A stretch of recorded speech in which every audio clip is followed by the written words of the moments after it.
मैं doctor Usha, associate professor geography, government डूंगर college Bikaner. आज हम प्रथम वर्ष भूगोल में जो हमारा पेपर भूगोल का है उसके द्वितीय प्रश्न पत्र संसाधन और पर्यावरण पर बात करेंगे। सबसे पहले हम जिस विषय पर बात करने जा रहे हैं वो है पर्यावरण का अर्थ और पर्यावरण के तत्व, अर्थात meaning and elements of environment. पर्यावरण का अर्थ क्या है? जो इसकी डेफिनेशन दी गई, all the living and non living factors affecting an organism and ultimately determining its form and survival is known as environment. वैसे देखा जाए तो एनवायरनमेंट एक तरह का प्रभाव है जो हमारे चारों तरफ मौजूद है, यानी कि उस प्रभाव से हम भी प्रभावित हो रहे हैं और जो हमारे चारों तरफ चीज़ें हैं उनको भी हम प्रभावित कर रहे हैं। तो एनवायरनमेंट यानी कि हमारे चारों तरफ का एक घेरा, ये फ्रेंच से लिया गया शब्द एनवायरन से लिया गया है, यानी कि जो हमारे चारों तरफ का प्रभाव है वो एनवायरनमेंट कहलाता है। अगर हम इसकी परिभाषा को देखें, विभिन्न जो है भूगोलवेत्ताओं ने इसकी अलग अलग जो है परिभाषाएं दी हैं। तो अगर हम उसमें देखते हैं तो सराउंडिंग्स यानी कि all the things surrounding us is known as environment, यानी कि वो सारी चीज़ें जो हमें चारों तरफ से घेरे हुए हैं वो पर्यावरण है।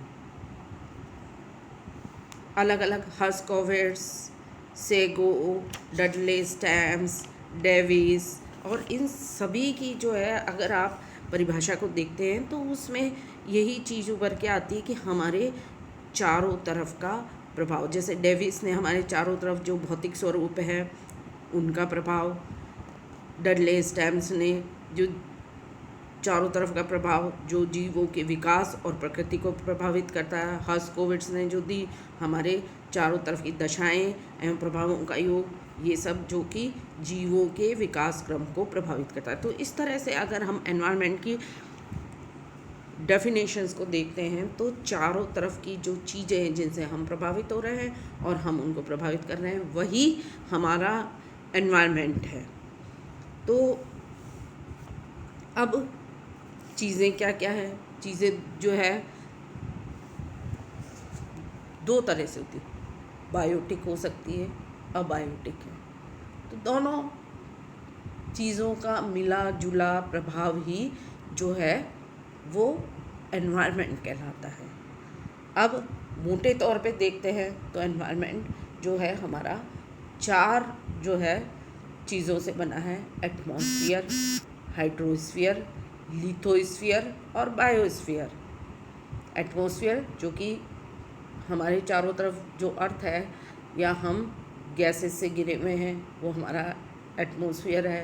इस तरह से हमारे वाटर रिसोर्सेज है वो हमारा हाइड्रोस्फीयर है। लिथोस्फीयर स्थलखंड जिस पर कि हम रहते हैं और उसके जो प्रभाव हैं। बायोस्फीयर जहाँ पर कि लिविंग थिंग्स रहते हैं। तो ये चारों मिलके हमारे एनवायरनमेंट को बना रहे हैं, यानी कि हम ये नहीं कह सकते कि जो नेचुरल रूप से है जिसमें जीवन नहीं है वो और उनके जो प्रभाव आ रहे हैं वो एनवायरनमेंट है। नहीं, लिविंग थिंग्स उनका भी जो है हम यानी कि मनुष्य ने भी जो है बहुत सारे चेंजेस किए हैं और हमारा जो है एक जिसको कहते हैं कि कल्चरल एनवायरनमेंट जो कि मनुष्य ने निर्मित किया है। तो इस तरह से हम एनवायरनमेंट के जो एलिमेंट्स हैं उसको जैसे अलग अलग जो है ऑस्टिंग ने जो है इसे 5 एलिमेंट से बना हुआ जो है एनवायरनमेंट को माना। 5 कौन से हो सकते हैं? जैसे मटेरियल जिसमें कि मिट्टी और जल आता है, कंडीशंस जिसमें टेम्परेचर, लाइट आती है, फिर थर्ड आता है फोर्सेस